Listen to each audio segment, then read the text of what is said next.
You keep trying to move forward, to heal, to grow, to change, but something inside always pulls you back. Every step toward your potential is met with resistance, chaos, or collapse. Why? In this video, we'll dive deep into the unconscious roots of self-sabotage, not as a weakness, but as a hidden survival pattern. You'll discover how your shadow, your wounded inner child, and the false self you've been taught to protect are quietly working against your growth. And how the path to freedom begins with turning inward.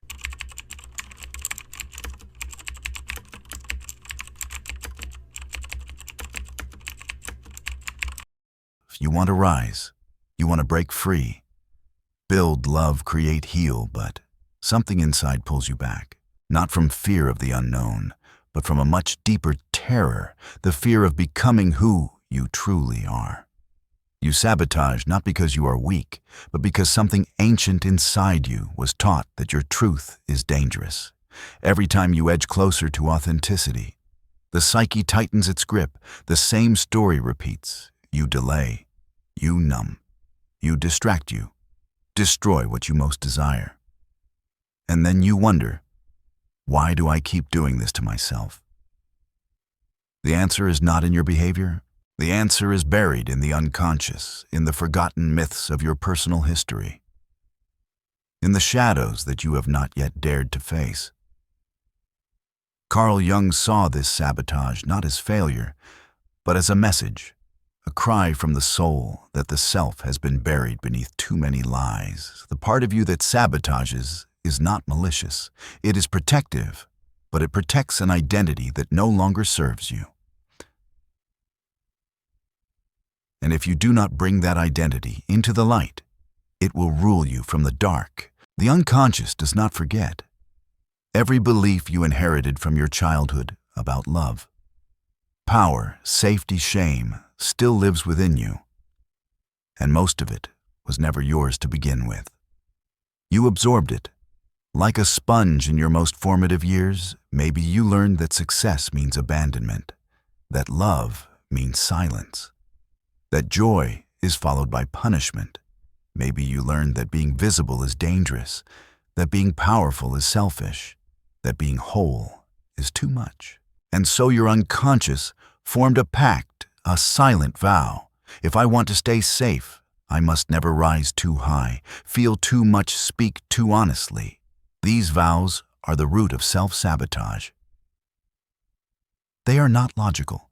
They are emotional, symbolic, archetypal. They live beneath your thoughts in the mythic architecture of your psyche. You may want transformation, but if transformation threatens your unconscious identity, if it challenges the persona you've spent your life protecting, then sabotage becomes inevitable. Not because you hate yourself, but because you're still loyal to who you were taught to be. You see, we all wear masks. The persona Jung said is the face we show the world. The acceptable version, the version shaped to gain approval, love, validation. But the longer we wear the mask, the more distant we become from the self and the true center of our being. And the self wants expansion. The persona wants safety. And this tension becomes unbearable when your life begins to outgrow the story you were told to live. Sabotage is the friction between these two forces, the part of you that wants to evolve and the part that still fears what that evolution will cost. The cost is real. Every transformation is a death of the false self, and the ego clings to life. It clings to routine, to habit, to old wounds and identities, like they are lifelines. You sabotage not because you're broken, but because you're still attached to the person you no longer are. And beneath the personas lies the shadow, the realm of everything you've rejected, disowned, exiled. The shadow contains your power, your fire, your sexual energy, your rage, your truth. But also your deepest wounds, your unmet needs, your inherited shame. When left unconscious, the shadow rules your life from behind the curtain. You repeat toxic relationships. You chase validation. You seek approval from people who mirror your parents. You recreate your deepest traumas in new costumes. And you call it fate. But it is not fate. It is your unconscious trying to get your attention. Your sabotaging behaviors are not random. They are symbols that you have lost touch with yourself, that you are living out someone else's story and your soul is rebelling. Every time you betray your inner truth, the shadow grows stronger. Every time you suppress your anger, your intuition, your creative impulse, the shadow whispers louder, not to hurt you, but to wake you up. There is an archetype within you, a part of your psyche that Jung identified called the destroyer. This is the archetype that comes alive when something in your life is false. It appears as chaos, as breakdown, as collapse. It is the part that burns bridges, ends relationships, sabotages success. And though it feels like destruction, it is actually transformation in disguise. The destroyer arises to clear space for truth, to end what no longer serves your individuation. But if you are unaware of it, you will misinterpret its presence. You will think you are failing when you are actually shedding. You will think you are weak when you are being reborn. This is the paradox of self-sabotage.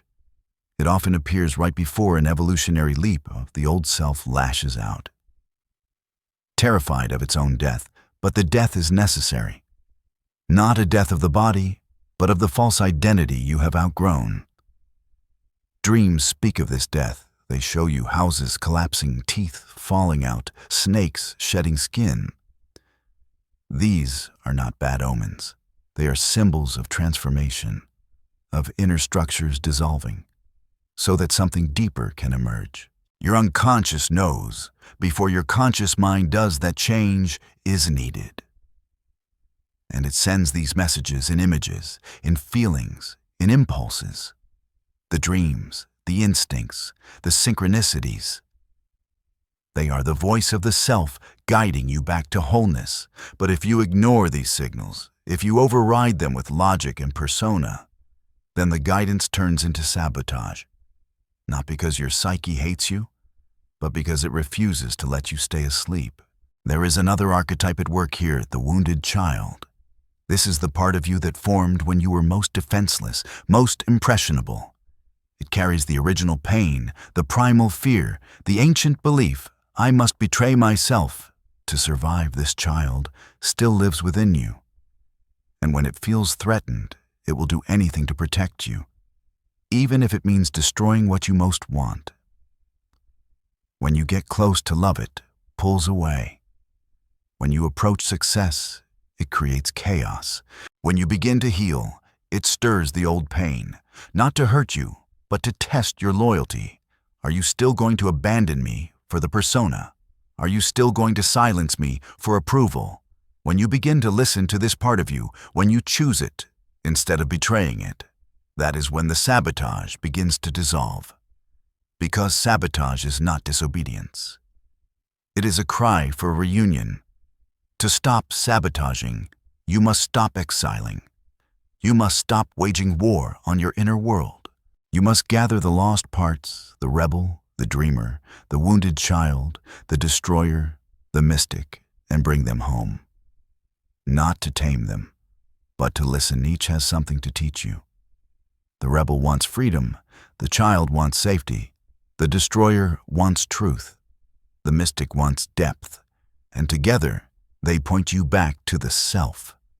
The self is not afraid of your chaos, it includes it. The self is not afraid of your pain, it holds it. The self is not afraid of your desire, it channels it. To live from the self is to stop managing your life and start inhabiting it, fully, fiercely, without masks. You sabotage because the part of you that remembers who you really are has grown tired of compromise. The sabotage is sacred. It is the soul saying, I would rather destroy this version of myself than live a lie. And if you are ready to listen, truly listen, then you will find that your greatest enemy was never sabotage. It was forgetting. Forgetting your essence. Forgetting your fire. Forgetting that your wounds are not evidence of failure but invitations to depth. You are not here to perform. You are here to remember, to reclaim, to become who you were before the world taught you how to hide. And that journey, the journey of individuation, begins the moment you stop asking what's wrong with you and start asking, what part of me have I not yet loved? The secret patterns that rule your life. You think you are choosing where to go, what to do, who to love, what to fear. You think your life is shaped by willpower and logic, that your destiny is forged by conscious intent. But beneath the surface of your everyday choices, something deeper is guiding you. Invisible threads tug at your decisions. Old voices echo through your preferences. Familiar chaos reappears like a ghost, wearing different faces. This is not coincidence. It is pattern born of the unconscious, of forgotten wounds, ancestral echoes, and archetypal forces you cannot name, yet obey. These are the secret patterns that rule your life. They are not accidents. They are stories that never ended, cycles that seek completion through you. And until you bring them into awareness, you will call it fate.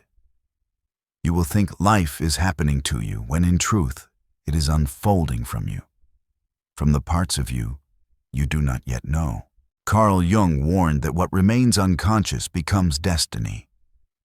And what he meant was not that your future is fixed, but that your present is haunted by unresolved emotion, unlived desires, unhealed trauma, the detritus of 1,000 forgotten moments that live in your nervous system like ghosts. You keep finding yourself in the same relationship, the same fight, the same self-doubt dressed in new clothing. You blame your circumstances, but circumstances are not the source. They are the mirror. The world reflects your inner map. And if that map was written in fear, abandonment, or silence, it will lead you to the same desolate terrain again and again. Not because you deserve it, but because your psyche is trying to resolve it. The pattern is not punishment, it is a call. A call to bring what is hidden into light, a call to become conscious. This is the beginning of real transformation. Not through strategy, but through shadow work. The shadow is not a flaw. It is your forgotten self. It contains everything you denied, suppressed, rejected, not because it was evil, but because it was inconvenient. Your rage, your sexuality, your sadness, your hunger, your power. All the pieces that didn't fit the mask you were told to wear. They live in the shadow. And when unacknowledged, they don't disappear. They mutate into addiction, into projection, into sabotage, into the endless repetition of suffering. Not to destroy you, but to demand your attention. The pattern repeats until it becomes unbearable. That is how the unconscious speaks, not in words, but in suffering that cannot be ignored. And suffering, when faced, becomes the portal.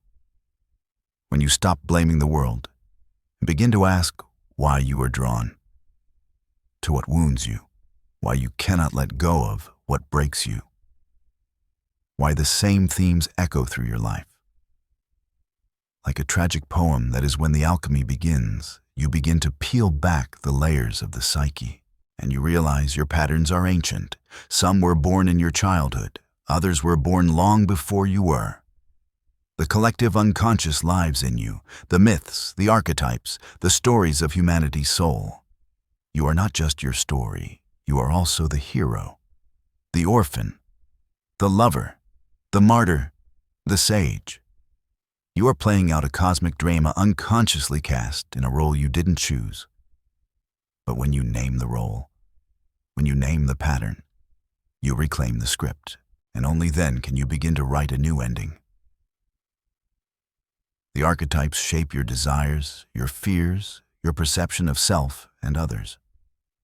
If the wounded child archetype dominates, you will seek validation from parental figures disguised as lovers. If the hero archetype dominates you, you may live in constant struggle, defining your worth through conquest, never able to rest. If the victim archetype remains unconscious, you will find oppressors in every corner of life. These patterns are not personal, they are mythic. But once made conscious, they become tools, allies, mirrors. When you integrate them, you are no longer ruled by them. You become the storyteller, not the story. But to become the storyteller, you must descend. You must be willing to enter the labyrinth of the unconscious. And this descent is not a metaphor. It is a confrontation with your childhood, with your dreams, with your projections, with the symbols that haunt your imagination. The unconscious does not speak in rational sentences. It speaks in image, in mood, in dreams of snakes and storms and doorways you cannot open. These symbols are not nonsense. They are encrypted messages from the self. The wholeness of who you are, is always trying to speak. It appears in the figures of your dreams, in the synchronicities that jolt your attention, in the emotions you cannot explain. The self is not found. It is revealed when you begin to listen, and listening means silence. It means solitude. It means turning inward instead of reacting. It means tracking the thread, the one that pulls you from lover to lover, job to job, high to crash to numbness. Ask, what am I repeating? What am I reenacting? What ancient wound have I mistaken for a personality trait? These are the questions that unearth the pattern, and when the pattern is unearthed, you begin to see clearly. You see how your parents' silence became your self-doubt, how your unmet need for control became anxiety, how your longing for love became compliance. You see that you were not broken, you were repeating. And repetition is the soul's attempt to resolve what was left unfinished. But not all patterns are wounds. Some are gifts buried beneath the rubble. Some patterns are callings in disguise, the longing that won't let you go, the pull toward the unknown, the irrational need to write, to paint, to walk into the wilderness. These are not distractions. They are sacred signals, clues from the deeper self. You were not born to mimic. You were born to remember, and remembering means returning not to who you used to be, but to who you were, before the world taught you who to become. Beneath the pattern is the original face, the one you wore before you knew how to lie. Before the persona took shape, before the mask fused to the skin. The persona is useful, you need it to function. But when you confuse it for the self, the pattern tightens. You become a performer. You say what they want to hear. You live what they expect you to live. And you wonder why your soul begins to ache. The ache is the self saying this image is not enough. There is more of you. Wildness, mystery, power. But you cannot access it by pretending. You must peel back the mask. You must descend into the cave. And the cave is not empty. It holds everything you thought you lost. This is where the hero's journey truly begins, not in triumph, but in surrender. Not in conquest, but in initiation. The ego must bow to the unconscious. The mask must melt in the fire of truth. You do not slay the dragon. You speak with it. You realize it is you, the part you banished now asking to return. Integration is not a victory march. It is a sacred marriage between light and shadow, logic and feeling, persona and self. When you honor the hidden patterns, as they lose their grip, they no longer rule you from the dark. They become your compass. And slowly, you stop repeating. You stop sabotaging. You stop recreating old pain and calling it fate. You begin to choose. Not from fear, but from alignment. Not to be accepted, but to be true. And in that truth, the pattern breaks not with violence, but with love. You are not here to escape your patterns. You are here to illuminate them, to walk straight into the labyrinth and find that the monster was never a monster. It was a part of you waiting to be seen. This is the work of a lifetime, the work of the soul, the sacred unfolding of what was always yours. The pattern ends when you awaken, and you awaken the moment you say, I will no longer live unconsciously. I am ready to remember who I am. Your soul is starving for wholeness. You wake up each morning and go through the motions, eat, speak, work, scroll, repeat. On the surface, everything appears functional. You have goals, responsibilities, plans. You laugh at the right moments, meet expectations, keep things in order. But beneath the surface, something ancient groans in hunger. A silent ache follows you like a shadow. The joy feels thin, the conversations hollow, the successes strangely empty. You can't name it, but you feel it, a vague, persistent longing. Not for more pleasure or more wealth or even more meaning, but for something deeper, something lost, something forgotten. It is your soul, and it is starving for wholeness. You were never meant to live fragmented. You were never meant to become a persona, performing a half-life scripted by fear, approval, and cultural machinery. But from the earliest age, you were taught to divide yourself. What was bright was celebrated.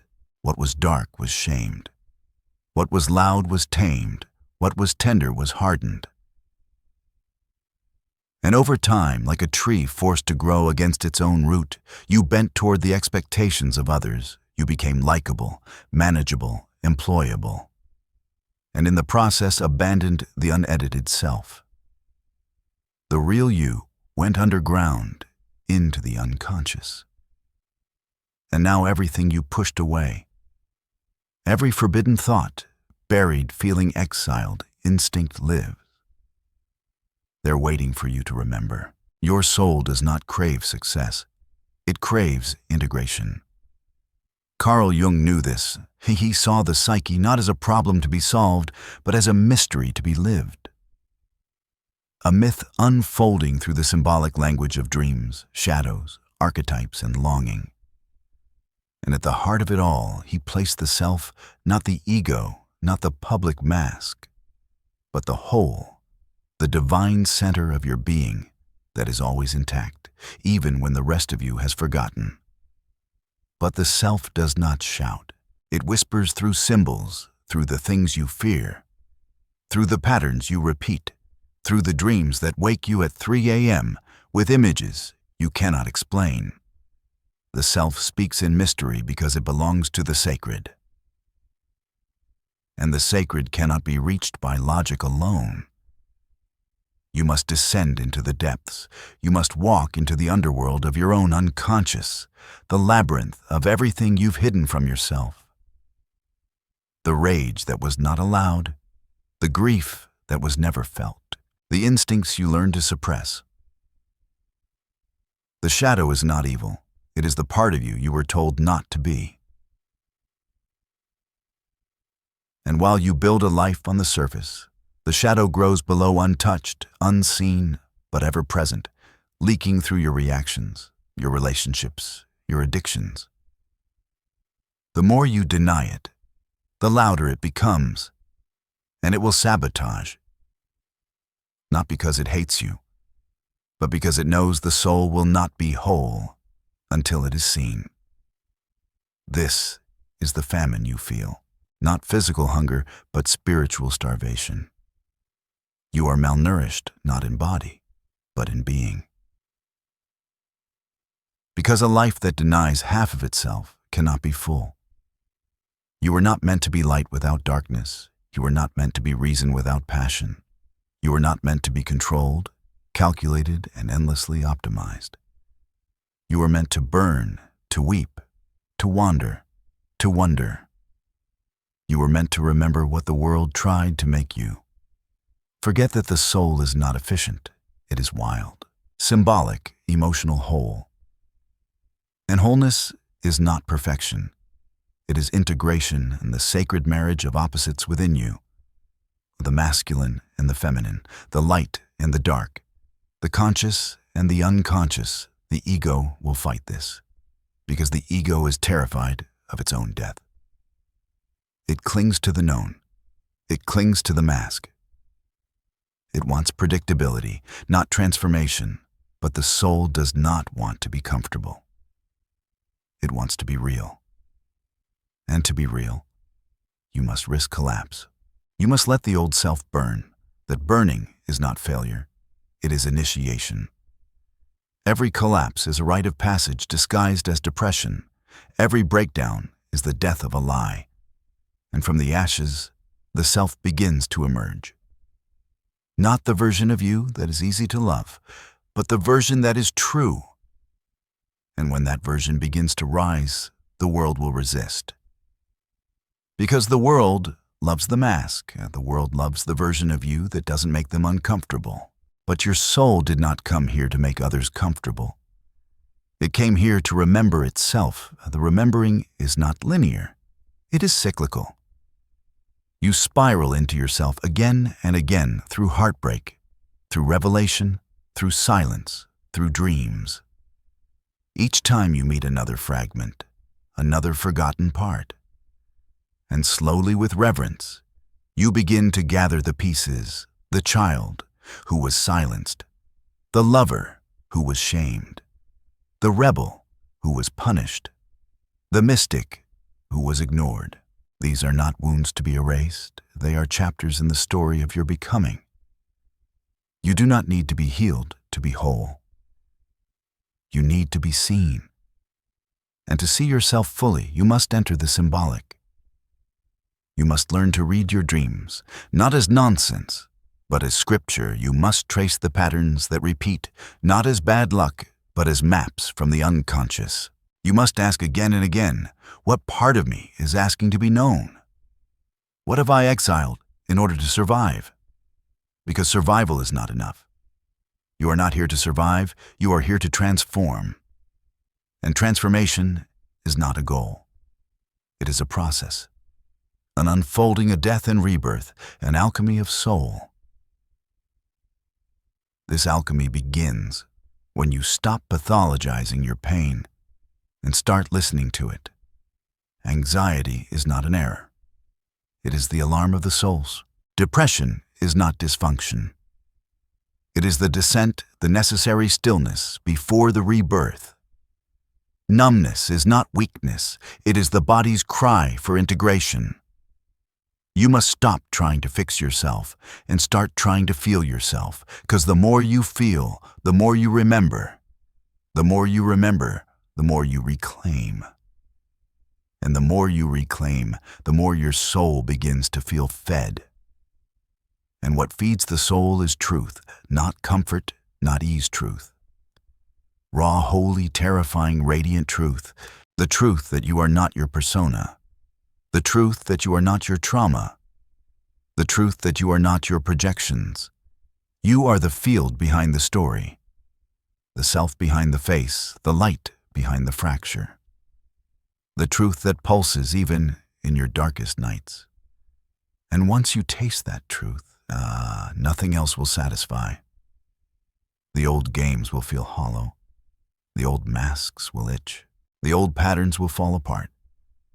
Not because you tried to change them, but because you are no longer willing to starve your soul to sustain them.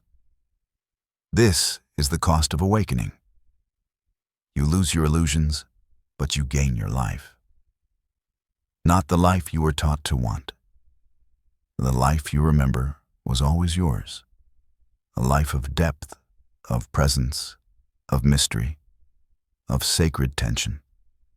A life where you are not trying to fix yourself, but to be yourself. A life where you are not chasing love, but becoming it. Where you're not avoiding death, but dying to all that is false. So that what is real may rise. This is wholeness. This is the soul no longer starving. This is the self finally coming home. The unconscious is trying to wake you up. There is a presence within you that never sleeps. It moves beneath your thoughts, beyond your name. Older than your memories, and untouched by your daily plans. You do not control it.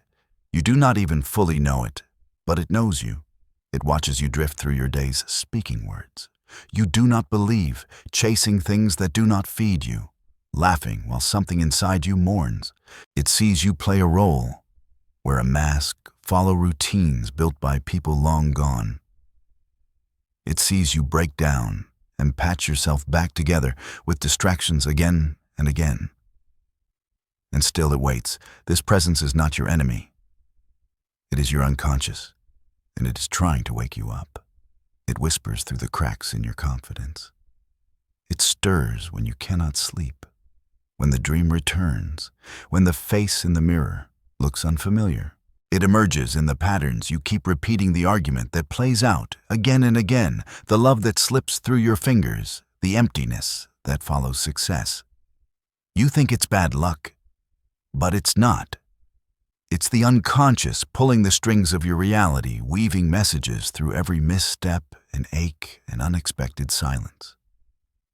It doesn't punish, it reflects. And if you ignore the reflection, it deepens the tension. Not to hurt you, but to shake you free. Carl Jung taught that the unconscious is not just a place of forgotten memories or repressed emotions. It is a living system, a realm of symbols, archetypes, instincts, and ancient energies. It is not beneath you, but within you.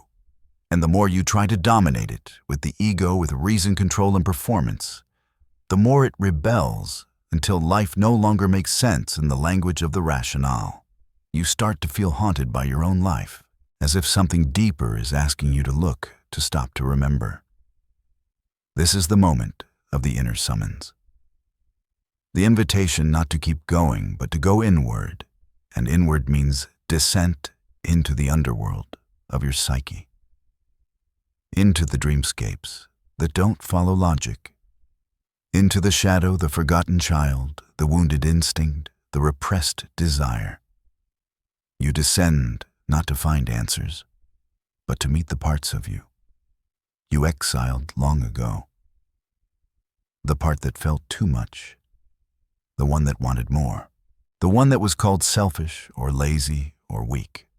These fragments of soul did not disappear, they went underground. And now they rise as fear, as sabotage, as illness, as longing. The unconscious does not forget what you abandoned. It stores it until you are strong enough to return, and return you must, because no one escapes the pull of the self. The self, that central organizing force in your psyche, is not interested in your convenience. It wants wholeness, and wholeness cannot be built on denial. It requires confrontation. It demands you walk into the dreams you've dismissed, the symbols you've overlooked, the emotions you've learned to fear. The unconscious is not chaos. It is order, waiting to be understood. It is the symbolic language of your soul showing you over and over again where you've been split and what must be brought back into unity. It shows you through dreams, through symbols, through synchronicities that shake the fabric of your days. You hear a phrase that pierces your chest. A stranger's words feel like prophecy. A song plays and you cry without knowing why. These are not coincidences. These are archetypal moments, glimpses of the deeper map behind your life. Jung called it the collective unconscious, the shared psychic substrate of all humanity. It is not personal, but it lives in you. It rises in the figure of the hero, the mother, the trickster, the sage. It speaks in images, in myths, in the old stories you thought were just fiction. These stories are not entertainment, they are mirrors. And when one of them speaks to you, when it makes your bones tremble, it is because it reflects the archetype currently moving through your life. Perhaps you are in the underworld. Perhaps the hero within you is still waiting to be initiated. Perhaps the lover in you has never known devotion. Perhaps the inner king or queen remains buried beneath years of self-doubt. These archetypes do not disappear. They distort. When they are ignored, they haunt you. When they are honored, they empower you. The unconscious offers them as keys, but only if you dare to look beneath the mask you wear each day. And that mask, the persona, is what stands between you and awakening. It is the face you show the world shaped by approval, safety, and belonging. It is not false, but it is incomplete. You began to build it as a child, when you realized that being fully yourself could bring rejection. So you adapted. You polished your edges. You became who they wanted, and it worked until it didn't. Because the soul does not negotiate, it will not be confined to a role. And so the unconscious begins its work, sending you dreams you can't explain, emotions you can't suppress, and crises that break the mask open. Not to punish, but to liberate. Liberation begins when you stop resisting. When you stop trying to fix the external and start listening to the internal. When you realize that the discomfort is not a sign something is wrong, it's a sign something is waking up. The anxiety, the fatigue, the inexplicable dread. They are the contractions before a psychic birth. The unconscious is not trying to destroy you. It's trying to deliver you to yourself, to your full aliveness, to the wholeness that was always waiting behind the layers of false identity. And it is behind those layers that you will meet the shadow, the guardian of everything you've disowned. Your anger, your lust, your longing, your unmet needs, your authenticity. The shadow is not a monster. It is a mirror. And it shows you again and again what you projected onto others. The people you hate, the ones you envy, the ones you idolize. They all carry pieces of your own unlived life. The unconscious uses them to draw your attention to what you've buried, to bring it home. Because the unconscious doesn't want you to be perfect. It wants you to be whole. To be whole is to integrate, not just to become better, but to become you fully without apology, without pretense. It means sitting with the inner child until they feel safe. It means letting the wild one dance. It means listening to the voice that says, "I'm tired of pretending." And when you listen, really listen, the unconscious becomes an ally, a compass, a creative force. You begin to feel alive again, not because life got easier, but because you stopped betraying yourself. And when you stop betraying yourself, the unconscious no longer needs to sabotage you. It no longer needs to send crises or collapse. It becomes a soil in which your self can grow. You begin to trust your intuition. You begin to follow symbols. You begin to feel that something sacred walks with you. Not above you, but within you. That is the self, the God image in the soul. Of the true center of your being, the self has always been calling through the whispers of the unconscious, through the friction in your soul, through the dreams that won't leave you alone. The unconscious is not the enemy of waking life. It is its foundation. And until you befriend it, you are not awake. You are merely functioning. To awaken is not to escape the unconscious. It is to embrace it, to walk hand in hand with it. To remember that your life is not random. It is myth in motion. It is symbol. It is soul. The unconscious is trying to wake you up, not into the light, but into the whole. And in that wholeness, everything begins again. Not from control, but from communion. Not from fear, but from love. Not from performance, but from the sacred silence that has always lived beneath your name, waiting for you to listen. Why you keep playing the same role. You've spent years becoming someone, shaping a name, a voice, a way of moving through the world that works well enough to get you through each day. You know how to be the one they admire, the one they need, the one who gets things done. But in the quiet moments, in the solitude, no one sees something inside. begins to ache, not from lack of success or failure, but from repetition. You feel the weight of the script in the lines you've rehearsed, the emotions you suppress, the identity you perform. And though it may look like freedom from the outside, it feels like captivity from within.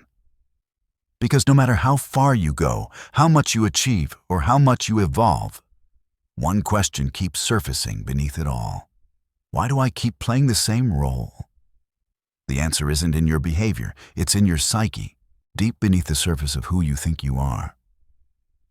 Lives a story older than memory, older than language. It's been pulling the strings of your choices like a silent playwright. And until you face it, you are not free. You are a character in a play you never chose. Carl Jung understood this better than anyone. He called it the persona, the mask we wear to meet the world, the identity forged in the fires of childhood, approval and rejection. The persona is not a lie. It is an adaptation. It's the role you learn to play, to survive the gaze of others, to secure love, to avoid abandonment, to make sense of a world that demanded you be smaller, quieter, more reasonable than your soul ever agreed to be. But the problem is this. What once helped you survive becomes the very thing that prevents you from living. The role you learn to play becomes so familiar, so rewarding, so safe, that you forget it is a role. And you begin to believe that the image you've created is who you are. But deep inside the self, the true self, refuses to be reduced. It sends signals, discomfort, depression, repetition, patterns that don't make sense to your logical mind.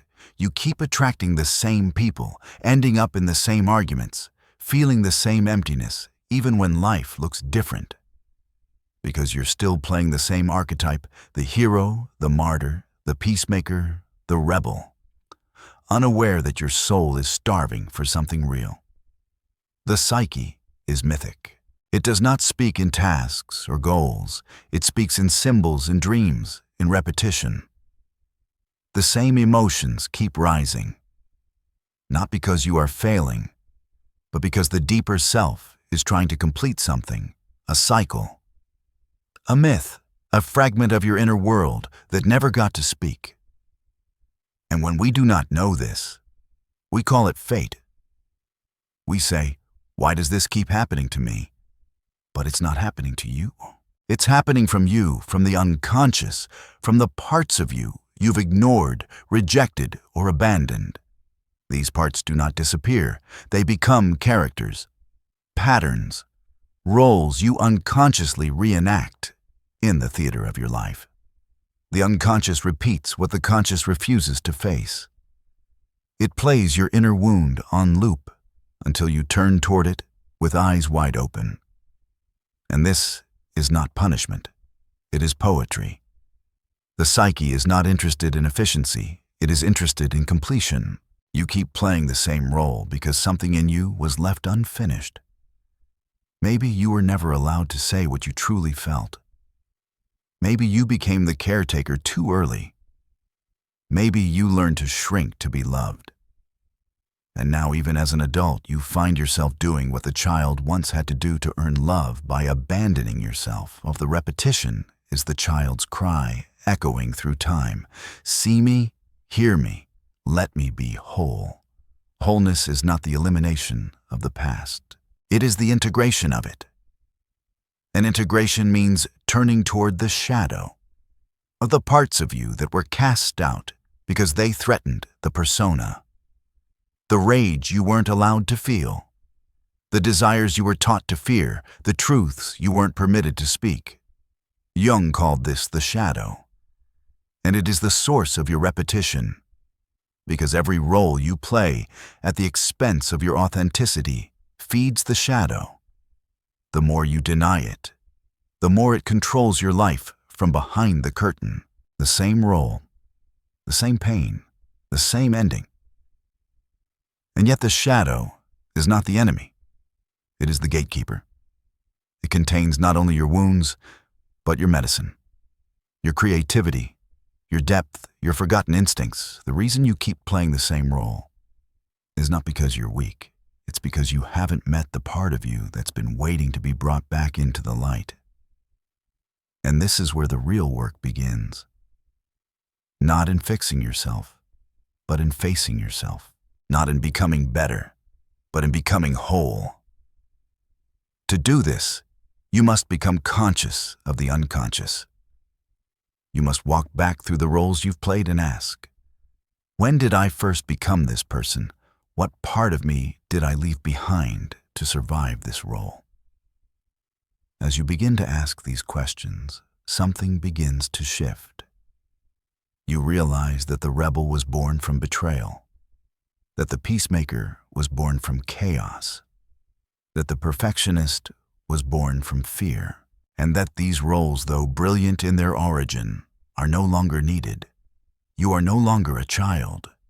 You do not need to act to be loved. You do not need to repeat to be seen. You are allowed to end the story. But to end it, you must feel it. You must grieve the years spent playing someone else. You must rage, cry, tremble, whatever it takes to thaw the frozen parts of you, because the self does not return through thought. It returns through feeling, through embodiment, through presence. And as it returns, you will feel different. Not better. Not worse, just real. You will no longer need to perform. You will no longer crave the approval that once ruled you. You will say no without guilt. You will speak without rehearsing. You will cry without shame. And this will terrify the persona.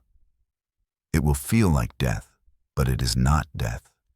It is rebirth, the death of the old role, the rebirth of the true self. And in that rebirth, the repetition ends. You no longer attract the same pain. You no longer tolerate what once broke you, because you are no longer living as a fragment. You are living as a soul. This is individuation, not perfection, not self-improvement, but the long, sacred process of becoming whole. It is not a goal. It is a path, a spiral. A descent into the underworld of your being and a return with the lost gold. The role was never the problem. It was the invitation. And now you have answered it. You have dared to look behind the mask, beneath the script, and into the mystery of who you really are. And in doing so, you step off the stage, take off the costume, and walk into your own life. Not as a character, but as a creator. Not as an image, but as a soul. Not repeating, but remembering. Your shadow doesn't want to destroy you. It wants to free you. There is a part of you that you've spent your entire life trying not to see. A presence that lingers behind your politeness, your success, your composure. It shows itself in brief flashes, a sudden anger, an irrational fear, a cruel thought that makes you flinch. You push it back down. You pretend it's not there. You tell yourself you're better than that, more evolved, more in control. But it waits. It watches. And one day when the mask begins to crack, it rises. You call it a breakdown, a mistake, a moment of weakness. But it is something else entirely. It is the shadow, not your enemy, not your flaw, but the part of your soul that you abandoned in order to be loved. And it has not come to destroy you. It has come to set you free.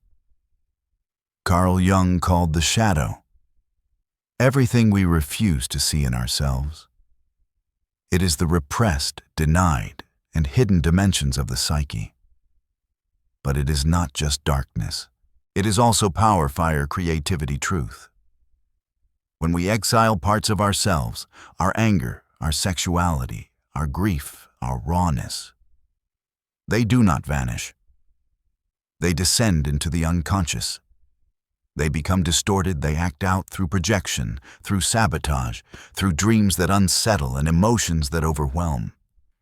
The more you run from the shadow, the more it controls you. But when you turn toward it, when you meet its gaze without fear, it begins to soften. to speak, to guide, because the shadow does not want to hurt you. It wants to be seen.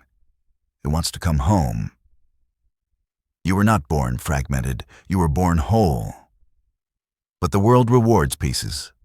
The obedient piece, the polite piece, the productive piece. And so you began to fracture, to edit yourself into something acceptable. Every time you were told to smile, when you were sad to stay quiet, when you were angry to be good. When you wanted to be wild, a piece of you was sent into the dark, and that darkness became the shadow. It is filled with the very life force you were taught to hide. That's why facing it feels like death, because it demands the death of the false self. But beyond that, death is resurrection, a rebirth into something fuller, truer, freer than you've ever known. The shadow does not speak in logic. It speaks in symbols, in dreams where you're chased, lost, drowning, in fantasies that disturb you, in sudden attractions and repulsions that defy explanation. It lives in the body, in the clenched jaw, the tight chest, the restless legs. It appears in your relationships, the people who trigger you, the ones you can't let go of, the ones you judge most harshly. These are mirrors. They reflect what you have not yet claimed in yourself.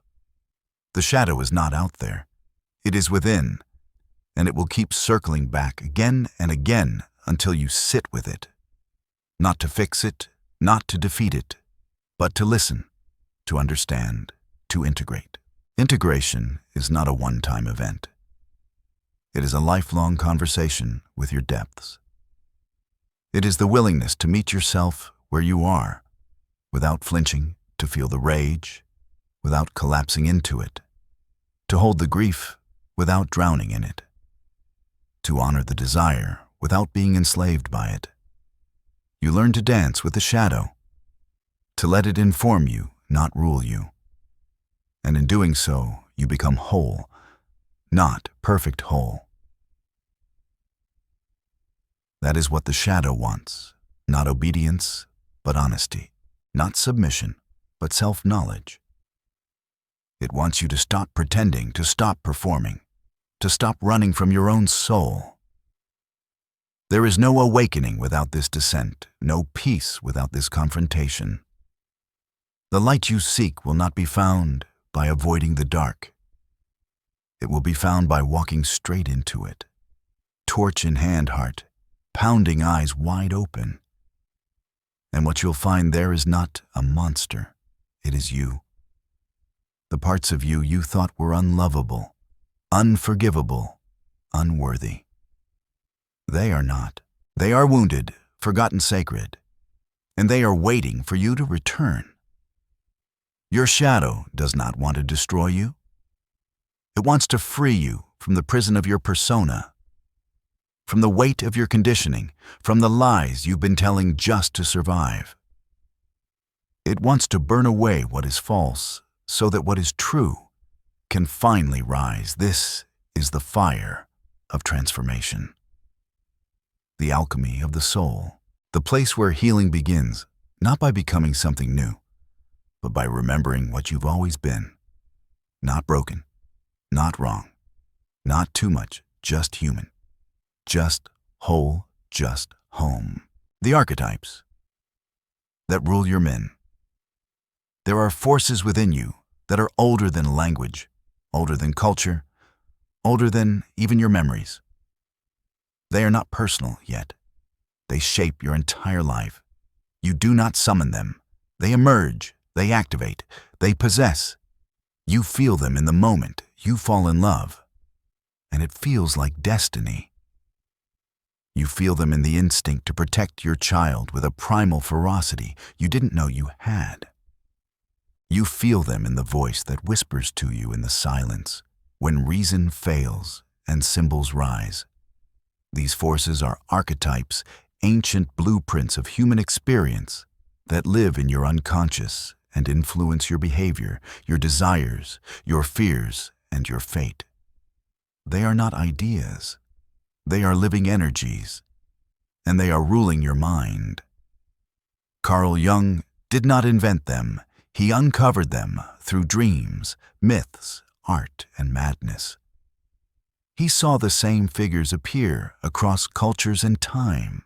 The hero, the mother, the wise old man, the trickster, the shadow, the child.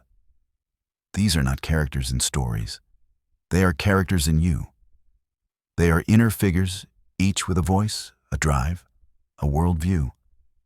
And depending on which archetype is activated in a given moment, you become a different version of yourself, not false, but partial, fragmented, caught in one archetypal current. While others lie dormant, you are not one identity. You are a constellation of them, a living myth unfolding in real time. The archetypes are not here to enslave you. They are here to awaken you. But only if you learn their language. Because when they remain unconscious, they rule you from the dark. You find yourself repeating patterns you don't understand. Choosing partners who feel like home but hurt like hell. Sabotaging your joy the moment it arrives, you blame yourself, but it is not the ego that is acting. It is the lover archetype wounded and longing for union. It is the orphan still waiting to be chosen. It is the warrior fighting battles that ended years ago. And until you name them, they act without your awareness. You are the stage. They are the actors. And the play goes on to begin the work of individuation. You must become the director, the witness, the one who steps back and watches the scene without becoming it. You must notice the script before you speak the line. You must ask, whose voice is this? Whose energy just entered the room of my psyche? Is it the sovereign who knows their worth and leads with integrity? Or the martyr who gives until they collapse hoping for love that never arrives? Is it the sage who seeks meaning and wisdom? Or the rebel who burns everything down in search of freedom? These are not good or bad. They are incomplete when isolated. They become tyrants when unconscious. But when integrated, they become guides. Each archetype carries a light and a shadow. The lover brings intimacy, sensuality, and connection. But its shadow becomes obsession, dependency, and illusion. The warrior brings courage, discipline, and strength. But its shadow becomes control, aggression, and domination. The child brings wonder, creativity, and trust. But its shadow becomes naivety. Helplessness and escape. To know an archetype is not to worship it. It is to hold both its power and its danger. To let it teach you, not possess you. This is the essence of Jung's path, not to eliminate the archetypes, but to become conscious of them, to allow the self, the totality of your being, to orchestrate their voices into harmony. And to do this, you must descend into the dreams that don't make sense, into the fantasies you judge, into the projections that keep reappearing in the faces of others.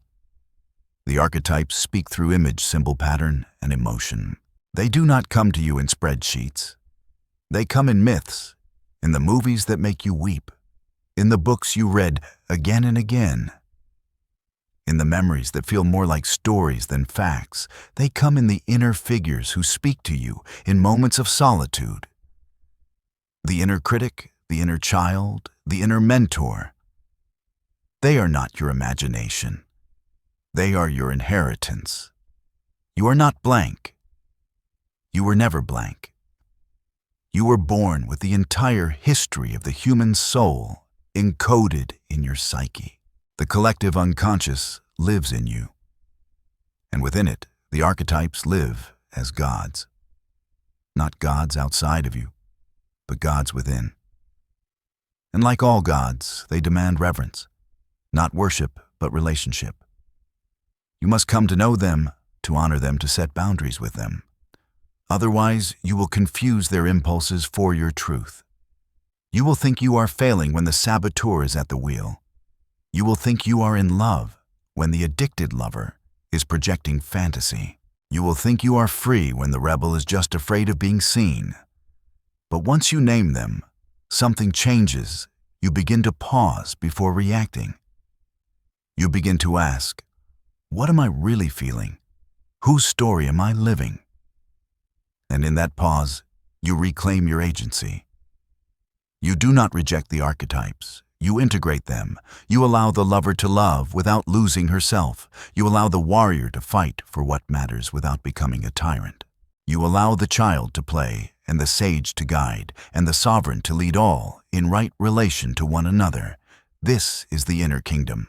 This is psychological alchemy. This is wholeness. The archetypes that rule your mind do not need to be defeated. They need to be seen. They need to be brought into the light of consciousness so they can serve the self rather than eclipse it. Because beneath them all, behind every archetypal mask, there's a deeper identity. Not a role, not a function, but a presence. The self, the center, the unshakable ground beneath your ever-changing mind. It does not shout, it does not force. It waits, and it calls you back again and again from the chaos of the inner theater to the stillness of inner truth. You are not the hero, you are not the orphan, you are not even the sage. You are the awareness in which they all arise, and that is the freedom you've been searching for. Individuation and the journey back to your soul. There comes a moment in life when the outer world no longer satisfies, when success tastes like ash, when relationships become mirrors reflecting a hollowness you can't explain, when no amount of progress quiets the ache beneath your ribcage. Something ancient stirs in the silence, a whisper that cuts through the noise. This isn't who I really am. And suddenly everything you've built, the image, the identity, the story you've told yourself, feels like a house made of smoke. This is not a breakdown. This is a summons, the beginning of the sacred return, individuation. The journey back to your soul. Carl Jung knew this path was not for the faint of heart. It is not glamorous. It is not linear. It is not about becoming better. It is about becoming whole. To individuate is to walk away from the roles you've played, the masks you've worn, and descend into the depths of your unconscious. It is to meet your shadow, to face your fears, to uncover the forgotten myths that live in your bones. You do not become the self, you remember it. It has been there all along, hidden beneath layers of conditioning, trauma, and performance. The self does not demand attention. It waits patiently, fiercely, until you are ready to return. This journey begins with the crumbling. When the persona, the mask you wear to meet the world, begins to fail you. It's the identity you crafted to be accepted, to belong, to succeed. It was necessary, but it was never you. And one day it no longer fits. You find yourself speaking words that feel foreign, laughing on cue while something inside you goes quiet. This dissonance is the soul's protest, the refusal to remain exiled, the call to descend into the unconscious, into the parts of yourself you were told were too much, too strange, too inconvenient. The parts you learned to hide to survive. These exiles form your shadow, not evil but unseen. They are not your enemies. They are your lost vitality, your passion, your power, your authenticity trapped in silence. And they are waiting to be retrieved. But the unconscious does not open easily. It speaks in riddles, in dreams, in symbols. It does not respond to willpower or analysis. It responds to reverence. It asks you to slow down, to listen, to feel. The moment you try to dominate it, it slips through your fingers. But when you approach with humility, it begins to reveal its treasures through a dream that shakes you, a memory that resurfaces, a pattern that breaks open. The unconscious does not punish it, reflects. And the mirror it holds up is not kind, it is honest. It shows you the pain you've denied, the grief you've buried, the rage you've anesthetized. And if you are brave enough to face it, It also shows you something else, your essence. Not who you've been told to be, but who you truly are, fierce, soft, complex, infinite. This descent into the unconscious is guided by archetypes, the primordial energies of the human soul, the hero, the mother, the shadow, the trickster, the sage, the anima, and animus. These figures are not outside you. They live in you, and they rise one by one to guide or challenge or awaken you. When the hero appears, you are asked to leave the familiar, to step beyond comfort and face the unknown. When the shadow emerges, you are asked to hold a mirror to your own darkness, not to conquer it, but to integrate it, to see it as part of your totality. And when the anima or animus stirs the inner feminine or masculine, you are asked to balance, to reconcile, to awaken the wholeness that transcends gender, thought, and duality. These archetypes are not distractions, they are the roadmap. To individuate is to walk through these initiations with eyes wide open. It is to allow the ego to crack, not as failure, but as liberation. Because the self, the true center of your being, cannot emerge in a psyche ruled by the ego alone. The ego wants to control, the self wants to unify. The ego seeks achievement, the self seeks truth. And truth demands everything. It demands that you stop living for approval, that you stop outsourcing your value, that you stop numbing, escaping posturing, and pretending individuation is the radical act of reclaiming your inner authority, of remembering that the wisdom you seek is not in the sky or in a system or in someone else's voice. It is already inside you, buried beneath the rubble of conformity. As you walk this path, solitude becomes your temple, silence becomes your teacher. You begin to watch your thoughts, your impulses, your projections, not with judgment, but with curiosity. You begin to ask, who is speaking right now? Oh, is this my wound or my wisdom, my fear or my intuition? And in asking, you begin to separate from the old identities that once defined you. You are no longer the child begging to be seen. You are no longer the adult trying to prove their worth. You are something else now, something sacred, sovereign, whole. And from this place, life begins to change. Not because the world becomes easier, but because you are no longer asleep inside it, you are awake, present, alive. The final stage of individuation is not escape, it is return. Like the hero who journeys to the underworld and brings back the elixir. You come back to the world, but not as a mask. As a soul, you re-enter your relationships, not to get love, but to give it. You re-engage with the world, not to achieve, but to express. You become a vessel for the self, not in theory, but in embodiment. You walk with a different rhythm. You speak with a different resonance. You no longer chase wholeness, you radiate it. And in doing so, you become what the world truly needs. Not another perfect person, but a real one. A human being who has faced their shadow, integrated their depths, and come home to their own soul. This is the work of a lifetime, and it is worth everything.